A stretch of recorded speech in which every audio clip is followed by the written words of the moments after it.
حالانکہ اس وقت میں بے حد غیر یقینی حالات سے گزر رہا تھا۔ ساحل صاحب سے رابطہ تو درکنار سامنا تک نہیں ہوا تھا۔ انجم الفردوس کے کمرے میں بے یار و مددگار پڑی تھی اور میری بہن میری زندگی جاگیردار کی مٹھی میں تھی۔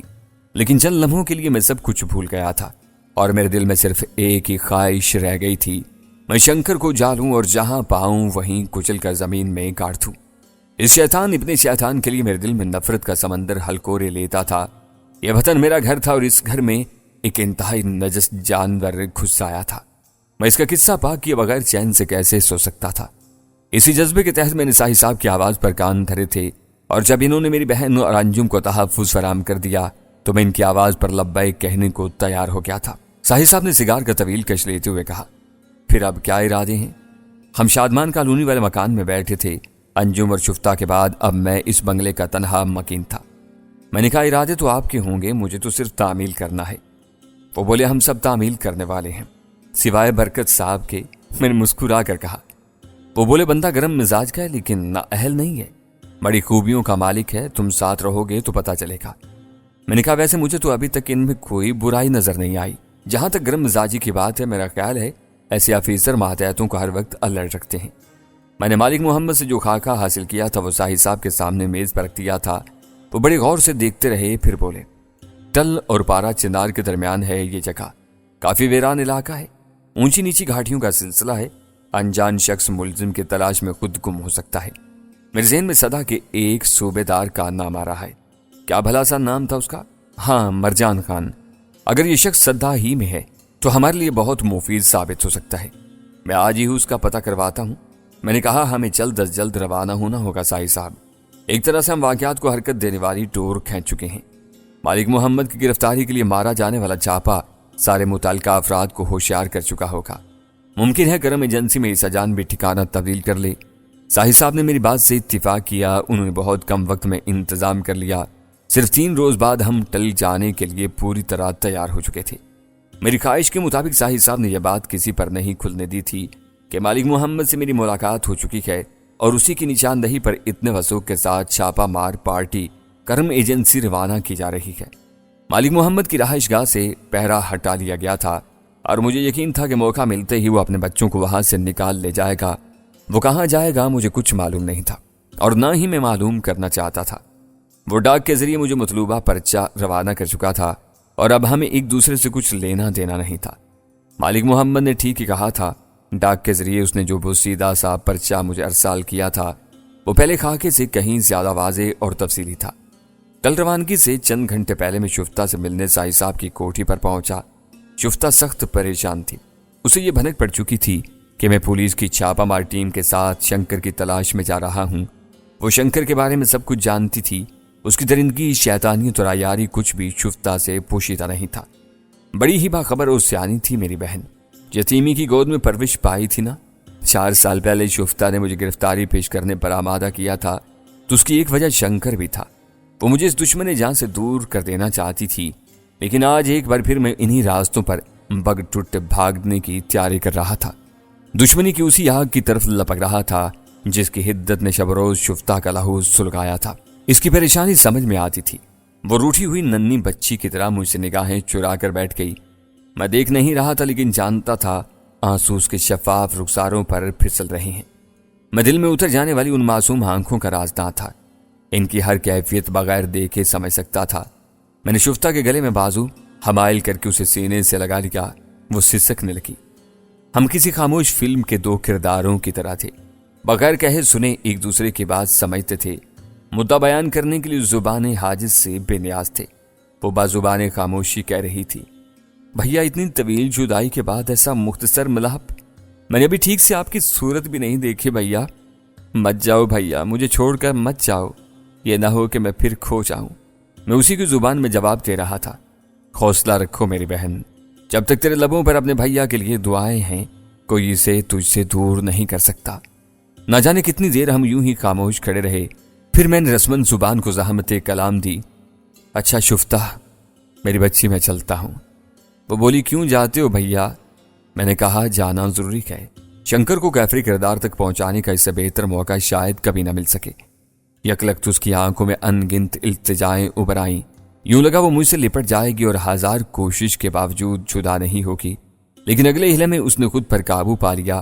آنسو پوچھتے ہوئے فقط اتنا بولی، اپنا خیال رکھنا بھیا۔ میں نے اس کے سر پر ہاتھ پھیرا۔ بے فکر رہو میری بچی، میری طرف سے اور اپنی طرف سے بھی۔ یہاں تم اور انجم انتہائی محفوظ ہاتھوں میں ہو۔ پس دفتر بھی تمہاری خبر گیری کے لیے ہی ہے۔ میں زیادہ دن لاہور سے باہر نہیں رہوں گا، بہت ہوا تو 10-15 روز لگیں گے۔ میں جانے کے لیے مڑا تو اس نے آواز دے کر مجھے روک لیا۔ کل غزالہ باجی آئی تھی بھیا۔ میں ٹھٹک کر رک گیا۔ کیا کہتی تھی؟ ایک تحریری پیغام دے گئی ہے آپ کے لیے۔ آنسو پوچھتی ہوئے حسب عادت بھاگ کر اندر گئی اور الماری سے ایک بند لفافہ نکال لائی۔ میں نے خط نکالا۔ یہ غزالہ ہی کی تحریر تھی۔ میں ان الفاظ کے زاویے، کوسیں اور خطوط کیسے بھول سکتا تھا؟ یوں لگتا تھا لکھنے والی کی جسم کی ساری دلکشی حروف میں ڈھل گئی ہے۔ کسی وقت یہ حروف مجھے بڑے پیارے لگتے تھے، میرا دل انہیں چومنے کو چاہتا تھا۔ خواہش ہوتی تھی ہر پیچ و خم پر دل نکال کر رکھوں، لیکن یہ بہت پرانی بات تھی۔ اب تو اس تحریر کو دیکھ کر سینہ سلگ اٹھتا تھا۔ غزالہ نے لکھا تھا، میں جانتی ہوں آپ کے پاس میرے لیے معافی کے سوا اور سب کچھ ہے۔ میری مجبوری یہ ہے کہ میرے پاس التجاؤں کے سوا اور کچھ نہیں۔ کبھی کبھی تو سوچنے لگتی ہوں کاش میں مسلمان نہ ہوتی، خدا رسول پر میرا ایمان نہ ہوتا، میں اپنے ہاتھوں اپنی جان لے کر آپ کو بتا سکتی کہ میں آپ کو کھو کر کتنا پچھتا رہی ہوں۔ خدشہ ہے کہ اپنے بارے میں زیادہ لکھوں گی تو آپ خط پڑھے بغیر پھاڑ دیں گے، اس لیے آپ کے بارے میں لکھ رہی ہوں اور اپنی بہن شفتہ کے بارے میں لکھ رہی ہوں۔ شاید اسی ذکر کے طفیل آپ ان چند جملوں پر نگاہ دوڑانا گوارا کر لیں۔ آج کل قادر زمان کی بیوی ترنم میرے زیر علاج ہے۔ ہفتے میں ایک آدھ بار قادر زمان سے ملنا بھی ہوتا ہے۔ اس شخص کی زندگی کی سب سے بڑی خواہش اولاد ہے۔ یہ خواہش ترنم کے ذریعے پوری ہو رہی ہے، اس لیے وہ ان دنوں ترنم پر ہزار جان سے فدا ہے۔ اس نے ترنم کو وہ رعایتیں بھی دے رکھی ہیں جو اس سے پہلے اس کی کسی بیوی کو حاصل نہیں تھیں۔ وہ اکثر اکیلی میرے کلینک آ جاتی اور تنہائی پہ مجھ سے گپ شپ کرتی ہے۔ میرے ذریعے ترنم کو آپ کے اور شفتہ کے متعلق کافی کچھ معلوم ہو چکا ہے۔ ترنم نے مجھ سے واشگاف الفاظ میں کہا ہے کہ جاگیردار دشمن کو معاف کرنے والا شخص نہیں۔ اس نے شفتہ اور انجم کو صرف مطلب براری کے لیے رہا کیا ہے، جو ہی مطلب نکل جائے گا وہ سراپا انتقام بن جائے گا۔ ترنم بہت خوفزدہ ہے، وہ اندر سے بہت حساس بلکہ وہمی ہے۔ اب اسے یہ نیا وہم لاحق ہو گیا ہے کہ بچے کی پیدائش کے بعد قادر زمان نے آپ سے زیادتی کی تو اس زیادتی کا بوجھ اس کے بچے پر پڑے گا۔ وہ چاہتی ہے کہ بچے کی پیدائش سے پہلے آپ شفتہ اور انجم کو لے کر کہیں بہت دور نکل جائیں۔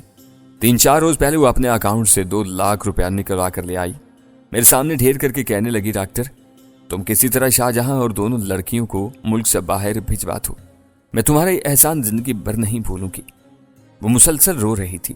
میں نے اسے بمشکل تسلی تشفی دی اور رقم لوٹا دی، مگر وہ اس شرط پر واپس گئی کہ میں اس کے خیالات سے آپ کو آگاہ کروں گی۔ میں آپ کو ٹیلی فون کرنا چاہتی تھی لیکن جانتی تھی میری آواز سنتے ہی آپ فون بند کر دیں گے، لہذا خط کا سہارا لے رہی ہوں۔ خط پڑھ کر ضائع کر دیں، ضروری تاکید ہے۔ فقط آپ کی غزالہ۔ ساہی صاحب خسادار فورس کے صوبے دار مرجان خان کا سراغ لگا چکے تھے۔ وہ ان دنوں ٹل سے کچھ فاصلے پر صدا میں تعینات تھا۔ مرجان صاحب سے ساہی صاحب کا رابطہ ہو گیا تھا اور ساہی صاحب نے انہیں ہماری آمد سے آگاہ کر دیا تھا۔ خسادار فورس کا تعلق پولیٹیکل ایجنٹ سے ہوتا ہے۔ کرم ایجنسی میں اب اس فورس کو کرم لیوی کا نام دے دیا گیا ہے۔ اسی روز شب 10 بجے ہم لاہور سے بذریعہ کار ٹل کے لیے روانہ ہو رہے تھے۔ ایس پی صاحب کو بائی ایئر پہلے پشاور پہنچنا تھا اور وہاں سے ٹل کے لیے روانہ ہونا تھا۔ انسپیکٹر باجوہ بھی ہمارے ساتھ تھا۔ اس کے علاوہ ایک ASI شاہ نواز اور 2 ہیڈ کانسٹیبل تھے۔ پارٹی میں میری شمولیت پر برکت صاحب نے ایک بار پھر ناک بھون چڑھائی تھی، لیکن ساہی صاحب کے سامنے ان کی پیش نہیں چلی تھی۔ میں نے اندازہ لگایا کہ برکت صاحب حاضر دماغ ہونے کے باوجود کسی وقت کوئی بات یکلخت فراموش کر دیتے ہیں۔ یوں محسوس ہوتا تھا وہ واقعہ، بات یا منظر ان کے ذہن سے حرف غلط کی طرح مٹ چکا ہے۔ اس کا ثبوت مجھے اس وقت ملا جب وہ ساہی صاحب کے سامنے میری شمولیت کے سلسلے میں ناک بھون چڑھا رہے تھے۔ انہوں نے کئی ایک اعتراضات کیے، لیکن وہ سب سے بڑا اعتراض ان کے ذہن سے محو ہو چکا تھا جو واقعی اعتراض تھا اور جس کے حوالے سے وہ مجھے خاصا ڈرا دھمکا بھی چکے تھے، یعنی پجارو گاڑی کے دھواں دھار تعاقب کے بعد میرا اچانک غائب ہو جانا اور برکت صاحب کا ماں پارٹی میری تلاش میں 2 گھنٹے در بدر پھرنا۔ بہرحال یہ ان کی یادداشت کا معاملہ تھا کہ انہیں یہ شکایت یاد نہیں آ رہی تھی۔ میں اس سلسلے میں شکر کے سوا اور کیا کر سکتا تھا۔ ایک طویل تھکا دینے والے سفر کے بعد ہم رات 10 بجے ٹل پہنچے۔ یہ چھوٹا سا قصبہ لکڑی منڈی بھی تھا۔ رات 10 بجے قصبہ ہو کا منظر پیش کر رہا تھا۔ سب دروازے بند اور روشنیاں گل تھیں۔ معلوم ہوا کہ آج کل یہاں ڈاکو دندتا رہے ہیں۔ لوگ سر شامی گھروں میں مورچہ بند ہو کر بیٹھ جاتے ہیں۔ ہم چونکہ زیادہ لباس میں تھے، لہٰذا ہمیں بھی مشورہ دیا گیا کہ یوں رات کے اس پہر آزاد مت گھوما جائے۔ اسی قسم کی ہدایات ہمیں راستے میں بھی مل چکی تھیں۔ ایک چیک پوسٹ پر لکڑی کا بڑا سا گیٹ بند تھا اور ہمیں روک کر بتایا گیا تھا کہ آگے پہاڑی علاقے میں لوٹ مار کا خطرہ ہے۔ اپنی شناخت کروا کر ہم بمشکل گیٹ کھلوانے میں کامیاب ہوئے تھے۔ اب اہل ٹل نے ہمیں ڈرانا دھمکانا شروع کر دیا تھا۔